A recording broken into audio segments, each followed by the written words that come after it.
Hello there. I wanted to make a video for my students who are working at exercises and scales, particularly about some exercises that involve the thumb passing under the hand.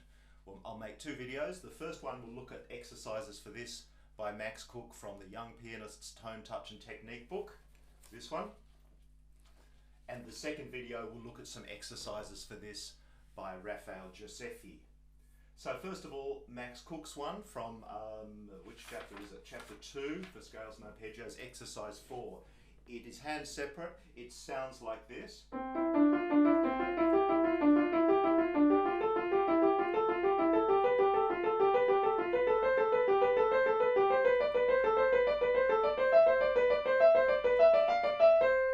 And the left hand does converse.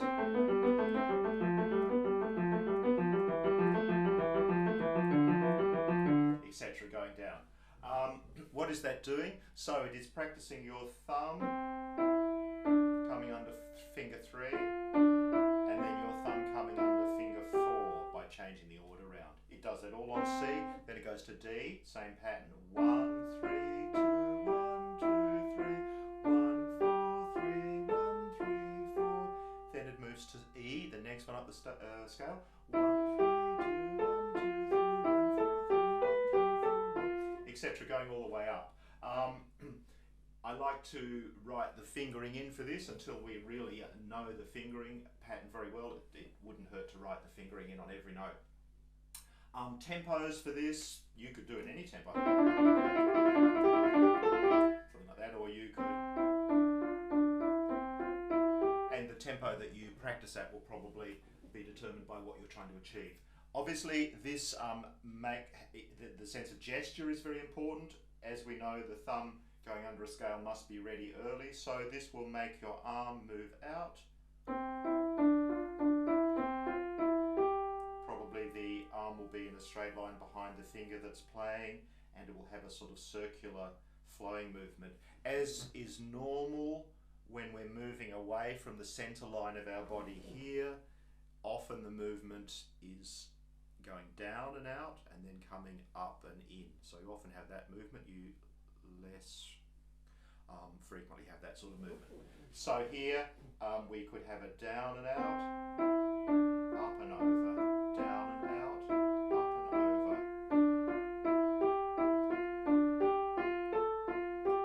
I think it's important to have a feeling of a movement of one circle 2 times per bar. The time signature is 12/8, so every 6 quavers we have this sort of movement. It's quite, so you need to think about the gesture when you're doing that. The left hand, again, it's going down, up, down, down and out, up and over, down and out, up and over. It's very useful to look at just the thumbs, and if you're trying to work at your gesture, to think of what shape the thumbs might have. So in the right hand, the thumbs might go down, up, down, up, or I might describe it as towards me, away from me, towards me, away from me, so that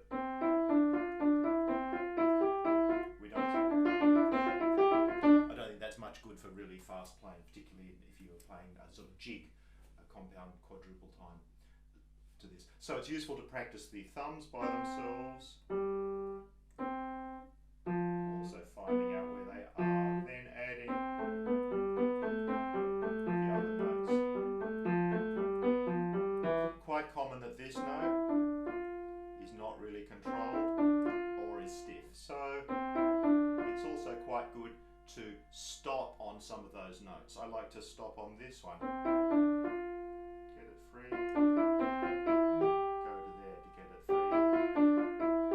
At the moment I'm keeping my hand in the position to swing back. I could do that. Probably not really worth it. So playing from beat to beat. Free. I also like the idea of picking up the sound there so I can make a very well produced sound. So you can practice the thumbs alone, you can practice stopping on those. Other rhythms, other stopping things, you could stop.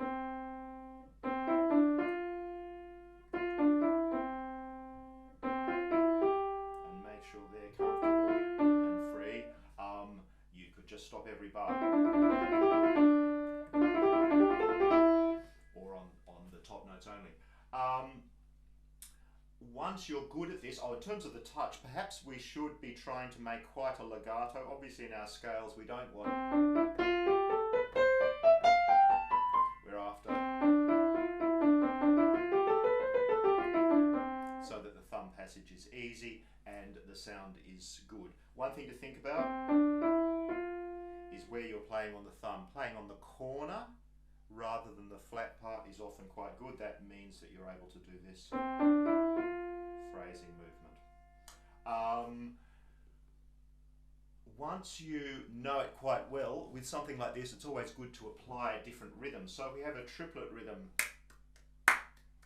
where you can hear the pulses. Sometimes it's good to turn that into a rhythm based on fours. So it could be,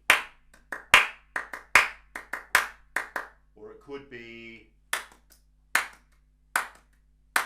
that one I like to have an accent. That would sound like this. Let's do the I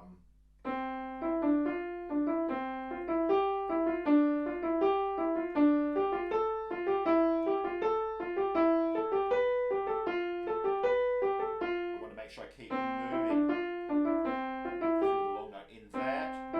I guess I have more time to get ready there. More time to get ready there. Let's do the converse, which would be,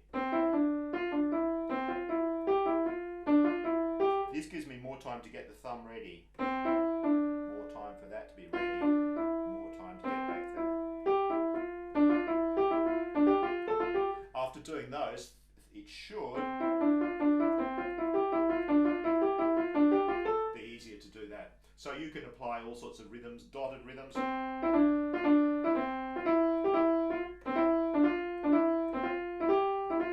Are also very useful, the standard ways of using that. This is all white notes, and you can try transposing it if you like to.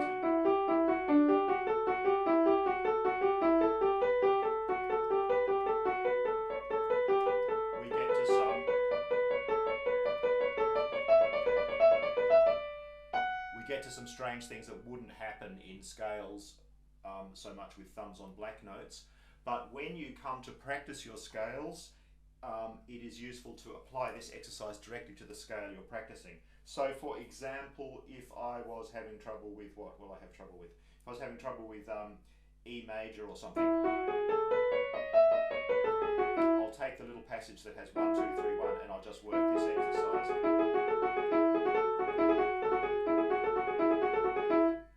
on that, and hopefully that will make that easier. Similarly, E major, I've got 1, 2, 3, 4, 1. So I could practice, it's not quite the same as this, but 1, 4, 3, 1. My rhythms.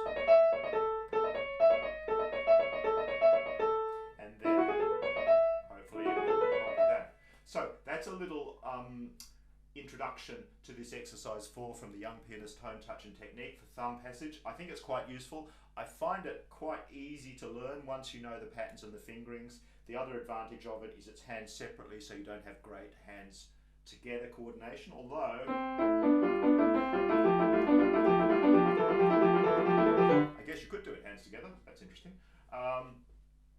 The other advantage of it is you're exercising the thumb going under 3 and then immediately going under 4. So there's different distances, but you still cover them with a gesture. So that's quite a useful exercise there.